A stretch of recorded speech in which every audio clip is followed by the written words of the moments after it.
এবার আমরা tales of Bhola গ্যান্ডপা question আনসারের দ্বিতীয় ইউনিট করে ফেলেছি। এবার তৃতীয় ইউনিটটা করব।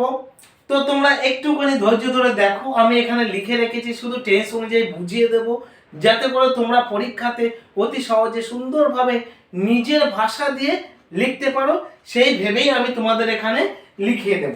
দেখো প্রথম কোশ্চেনটা কি বলছে, এক্সারসাইজ 3 অর্থাৎ এক্সারসাইজ 3 এর দাগের কোশ্চেনটা বলছে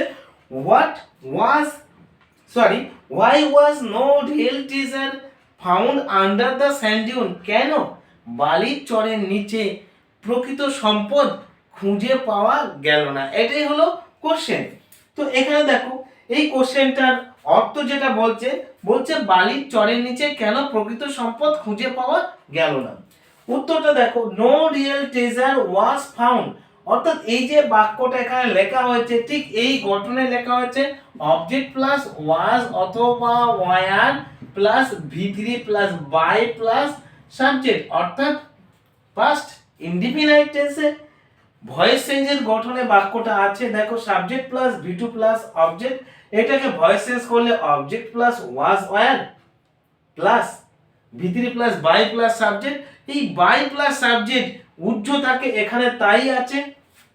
তাহলে আনসারটা কিভাবে লেখা হলো, no real treasure was found, কোন প্রকৃত সম্পদ খুঁজে পাওয়া গেল না আন্ডার দ্য স্যান্ড ডিউন, বালির চরের নিচে। বিকজ কারণ কি ছিল, Bhola grandpa realised and confessed that his account of pirates was that he had seen during his midday nap. তাহলে এখানে দেখো, এখান থেকে বিকজের পর থেকে আবার টেন্স সাজানো হয়েছে, ভোলা গ্যান্ডপা ভোলা দাদু। এখানে দেখো রিয়েলাইজ উপলব্ধি করেছিলেন বা বুঝতে পেরেছিলেন, এন্ড কনফেস স্বীকার করা, পাস্ট ইনডিফিনাইট টেন্সের গঠনে ভার্ব দুটো ফেলা আছে, অর্থাৎ ভোলা দাদু উপলব্ধি করেছিলেন এবং স্বীকার করেছিলেন দ্যাট যে হিজ অ্যাকাউন্ট অর্থাৎ তানার দেয়া তথ্য অফ পাইরেটস জলদস্যুদের সম্পর্কে ওয়াজ ছিল আ ড্রিম একটা স্বপ্ন ছিল, অর্থাৎ তিনি যে তথ্য দিয়েছিলেন কথকের বাবা এবং তার বন্ধুদেরকে যে একদল জলদস্যু বালির চরের নিচে কি করছে, একটা বড় বাক্স পুঁতে রাখছে, এই তথ্যটা ছিল ভুল, এটা তিনি বুঝতে পেরেছিলেন এবং স্বীকার করেছিলেন, ওর জন্যই সেখানে কোনো প্রকৃত সম্পদ ছিল না। দেখো দ্যাট যেটা হি হ্যাড সিন, দেখো হি হ্যাড সিন, তাহলে সাবজেক্টকে he, had seen see saw seen, অর্থাৎ পাস্ট পারফেক্ট টেন্সের গঠনে আনসারটা লেখা হয়েছে এই লাইনটা, দ্যাট হি হ্যাড সিন যেটা তিনি দেখেছিলেন during his mid day nap, তানার দুপুরবেলা ঘুমে মধ্যে তিনি যে স্বপ্নটা দেখেছিলেন সেই স্বপ্নের কথাটা তিনি বলেছিলেন। অ্যাকচুয়ালি এটা ছিল আনরিয়েল, অর্থাৎ এটা ভুল ছিল, যেটা তিনি স্বপ্ন দেখেছিলেন, স্বপ্ন আর রিয়েলিটি তো এক নয়, এর জন্য সেখানে কোনো প্রকৃত সম্পদ ছিল না। তারপরের কোশ্চেনটা দেখো কি বলছেন, what did the tiger do after Bhola grandpa had climb up the banyan tree, বাঘটা কি করেছিল যখন ভোলা দাদু বট গাছের উপরে উঠে গেছিল, তখন বাঘটা কি করেছিল।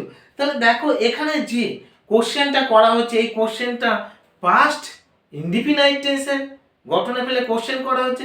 তোমাকে কেন পৃথিবীর যেই আনসার লিখবে তাকে পাস্ট ইনডিফিনাইট টেন্সের গঠনেই লিখতে হবে। দেখো এখানে সাবজেক্ট প্লাস V2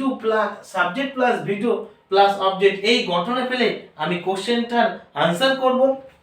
দেখো কি হচ্ছে, after Bhola grandpa had climb up the banyan tree, যখন ভোলা দাদু বট গাছে উঠে গেছিলেন।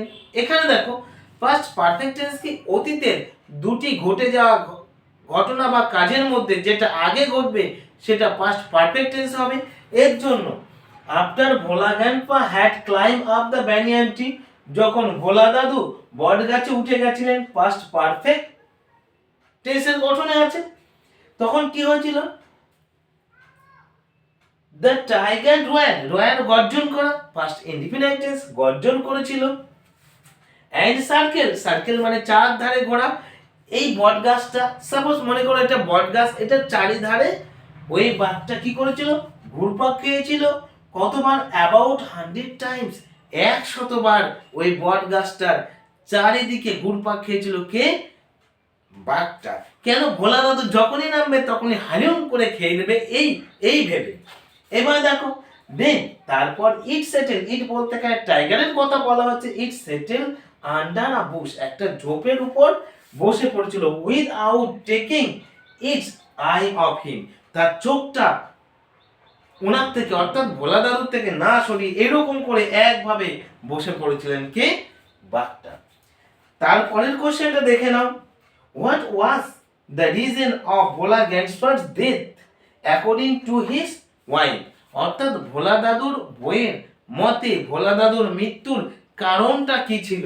দেখো এখানে কিভাবে উত্তরটা করবে, Bhola grandpa was a forgetful man, by via the simple tense, Bhola grandpa was ছিলেন একজন ফরগেটফুল ম্যান, অর্থাৎ ভোলা গ্যান্ডপা ছিলেন একজন ভুলো মনের মানুষ।